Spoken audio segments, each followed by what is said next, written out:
Hello, my name is Michelle, and today I'd like to talk to you about shamanic reparenting. Now, shamanic reparenting might sound like it's just spiritual reparenting, reparenting by accessing guidance and advice from our spirit guides and power allies, but in order to do this work, you really do need to have balance in all your aspects of being human. So that's mentally, emotionally, physically, spiritually, and sexually. So the shamanic reparenting can actually reparent all of these aspects and bring them into balance and harmony. Now, we can work with sexuality using shamanic reparenting, but it's not really advised until we've done quite a lot of work to establish healthy, loving, nurturing, protecting inner parents that are raising the inner child.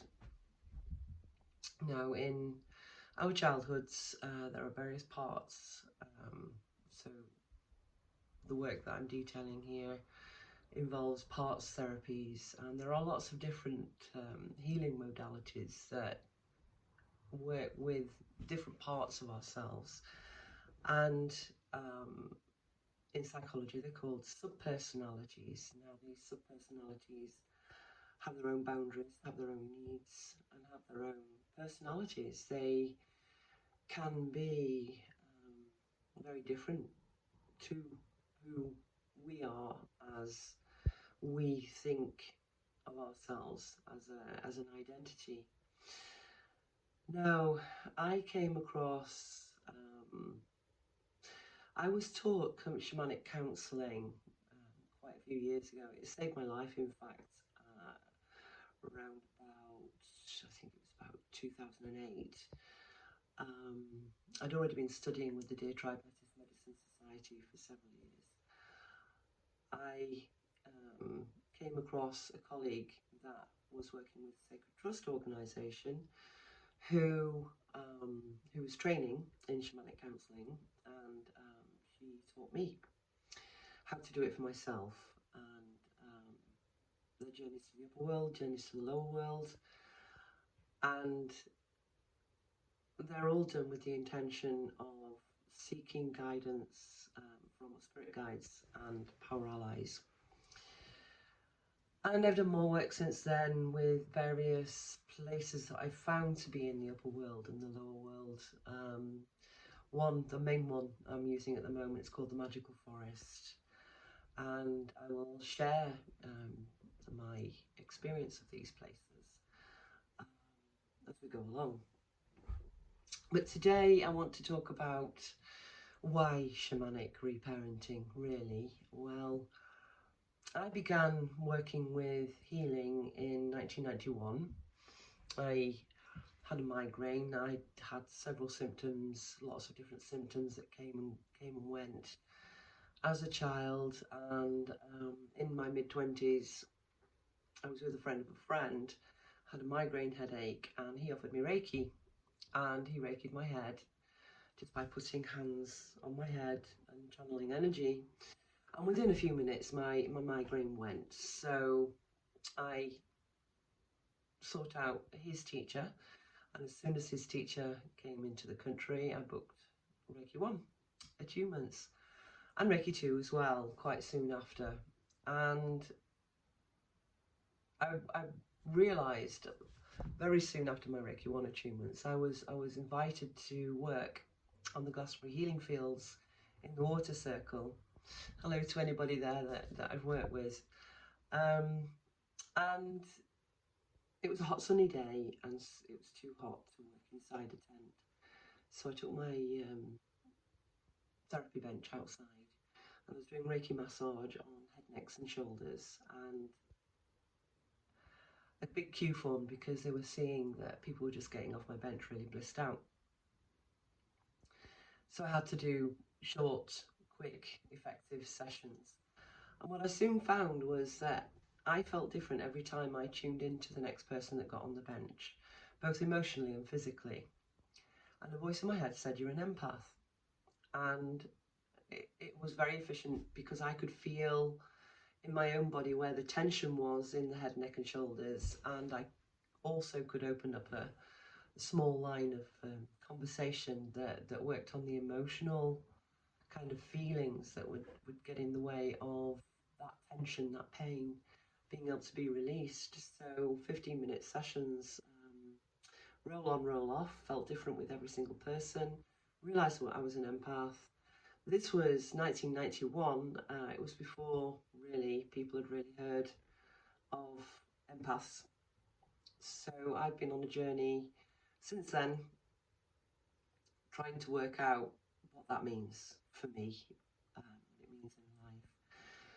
The big thing is there are some exciting. I think it's really exciting to think that with the large amount of people now identifying as empaths, there's something going on. There's a movement, an evolution of people, and I think that empaths are a long way from being that predicted kind of transpersonal person that people like Sri Aurobindo and the mother predicted, but we're on the way.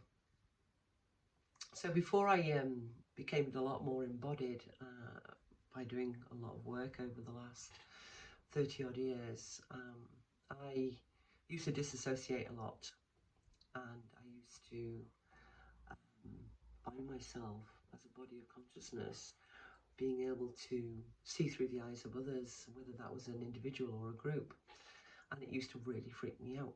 I mean, really, and also, if I really found myself loving, really attracted to non-physical, non-animated objects, like I put this beautiful two-tone orange and gold voile above my bed, and I loved it so much, and I went to sleep really happy. But when I woke up in the morning, I was looking from the perspective of being that voile, and I know that sounds really too incredulous, but yeah, I think this is why there is that vague. It's vague in my mind as a memory. I'm not sure where it comes from, but we're not meant to worship objects, and I think this is the reason. Is we might not be conscious of it, but we can merge our consciousness with that we love. Anything that creates a strong emotional reaction, so it could be hate as well.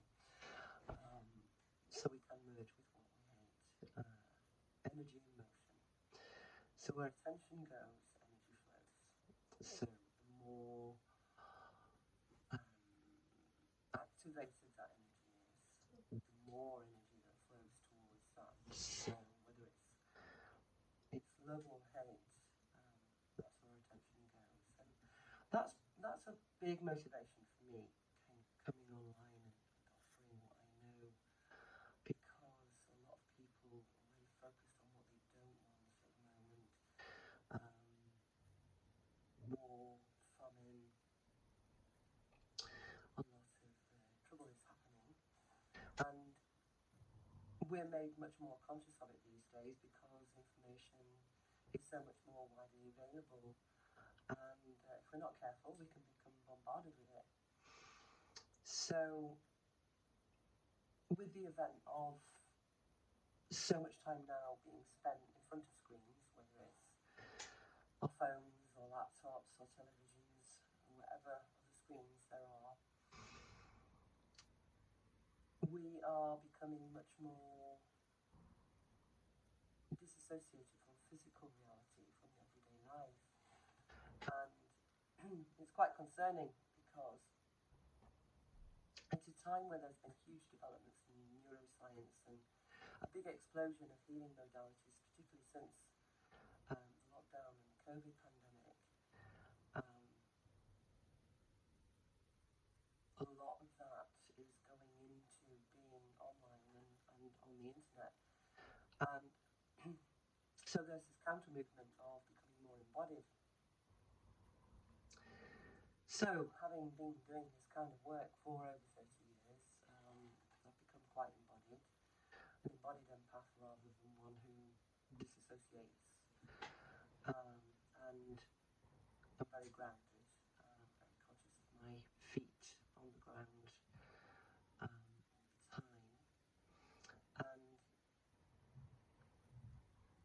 And as I was doing my psychosexual somatic training in about 2014 to 2016, I had to see a therapist. All therapists, when they're doing training in a very powerful modality such as psychosexual somatic therapy, really do need to have a therapist there, so that what is activated and what needs to be worked through, processed, digested and integrated, can happen without causing harm. So, when I was seeing my body psychotherapist, she said to me, "It's a wonder I didn't self-annihilate when I was much younger." And I do feel very lucky to get to the age of 56, nearly 57 now, because I know that a lot of people who had my kind of childhood don't make it this far. It's a huge amount to actually bear the constant feeling. It's always there, of pain, of anxiety, of suffering. It's a kind of experience that you wouldn't wish upon your worst enemies. And I've come close to that edge myself. I've really come close to death. Not benevolent kind. The benevolent kind of death that can teach us how to live more fully. And I've lost a lot of people along the way, like tracks like, and I've known a lot of very, very traumatized people. And I send a huge amount of love to them from my heart right now. Yeah, it's a shame so many have fallen when there is so much available that can really help to lead us out of pain now. And all this work that I've been doing with spirit in the upper world and the lower world, I have had to go much deeper into the core of being a human being to get the kind of relief from pain and suffering that I've really needed to alleviate it becoming unbearable. I mean, really unbearable. Not just intense, but that stage beyond it.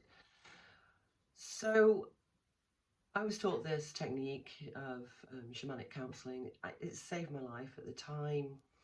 I was at home with 3 children, 2 very young children and 1 quite young child whose legs had slipped out of her sockets, so she couldn't walk. It was a huge amount of responsibility. I was very isolated. I'd come out of a marriage with a man who'd isolated me from everybody. Even when he left, he took my contact diary with him, so I had no means of contacting anyone I'd known before him. Didn't really know anybody anybody else in my marriage. If I did know anybody else, then it wasn't a safe relationship anyway, because he would somehow get in there and be able to influence that relationship in any way he wanted to. So I was very, very isolated, and all I could do really was the basics of looking after a family. 3 young daughters. My son left home early. I think he just needed to escape the chaos of 3 younger sisters, and a mother who was stressed out. And I used to go to a local supermarket. They had a deal on wine, 3 bottles of wine for £10, which I intended to last the week, but once 1 bottle was open, I managed to get through more than 1 in an evening. And very quickly, within 6 months, my skin turned yellow, and I was becoming very ill. And so I saw this colleague very generously taught me shamanic counselling, and it brought me out of drinking.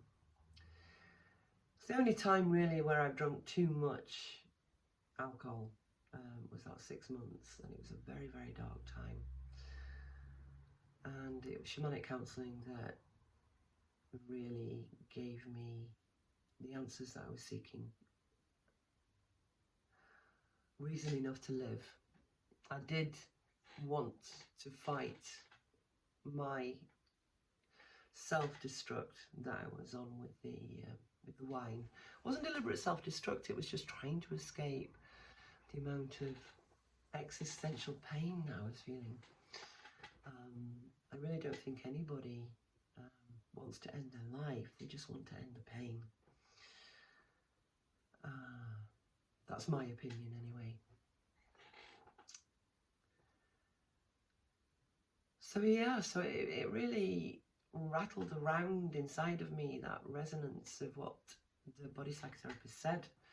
It's a wonder you didn't self-annihilate years ago. And there are so many people that have had a lot of trauma, much younger people that, you know, that are out there right now. If any of this helps you to have a long and fruitful life. I wouldn't say mine's been very happy, but it's definitely been very fruitful, adventurous, awesome, and as many brilliant, awesome, wonderful, joyous, ecstatic, orgastic experiences as there has been painful. And the painful ones are the kind of, well, when you have trauma in your body, it wants to heal itself by trying to, it kind of recreates itself in your life.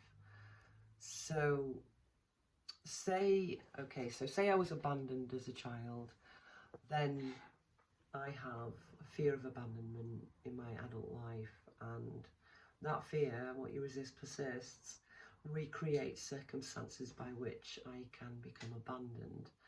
And coming from a place of fear, I can't come up with the right solutions to not be abandoned. But so it's not the abandonment that we need to heal, really, it's the fear of abandonment. I mean, abandonment's going to happen. You know, people come and go in our lives. Sometimes it's people we love dearly and don't want to go.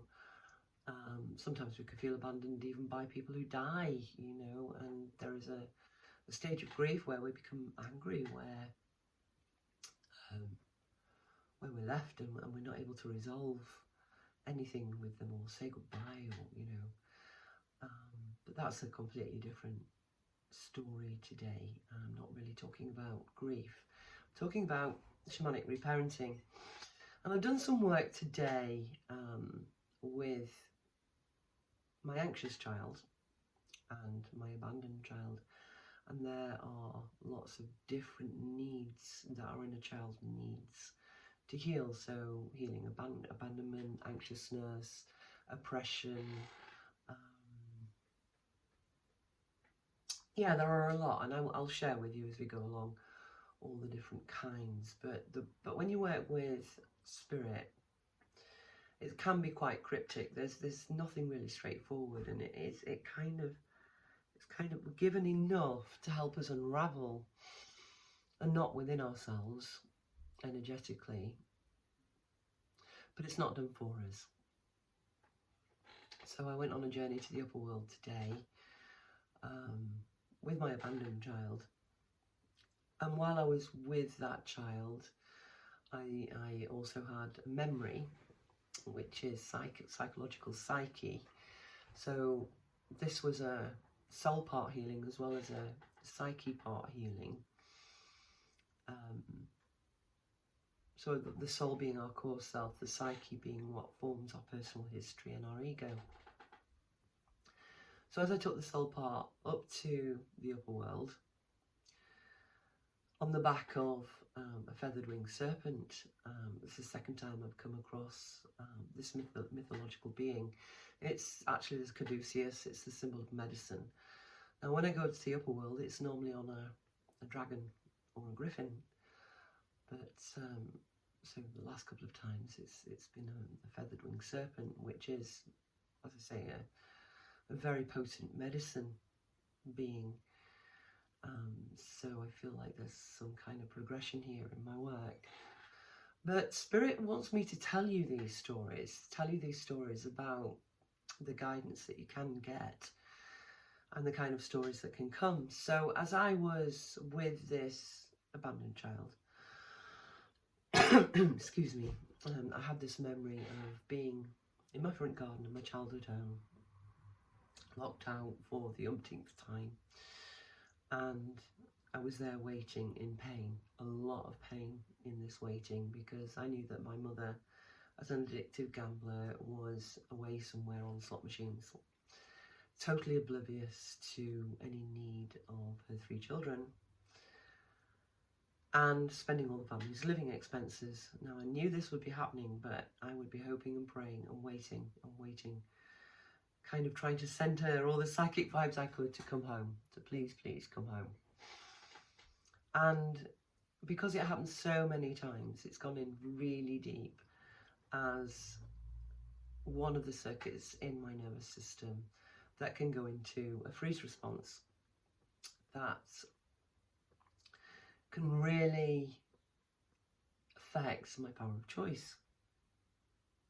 So my little brother and sister, they could go off and play. It didn't really bother them. I mean, I shielded them as much as I could. So I'd hold the fort waiting at home. Why, you know, in this journey today, I asked why didn't I just go out to play as well? And well, I had been my parents' confidant and support from a very early age. I didn't know how to play. I was holding what I could for them. That completely oppressed as well. It oppressed my own desires, my own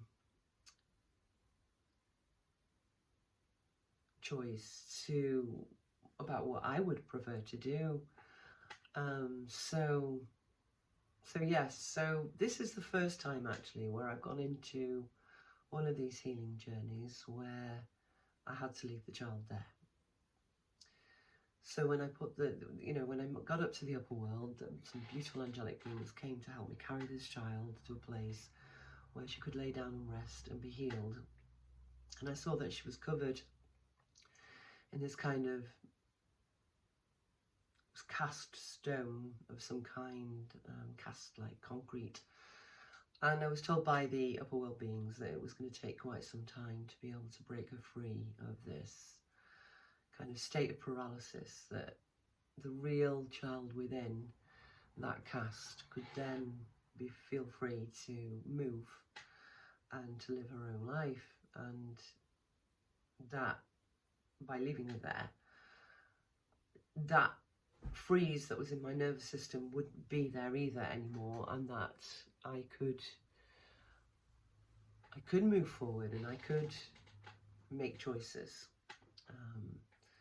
So I call her, you know, the set in stone child, and I'm hoping that this kind of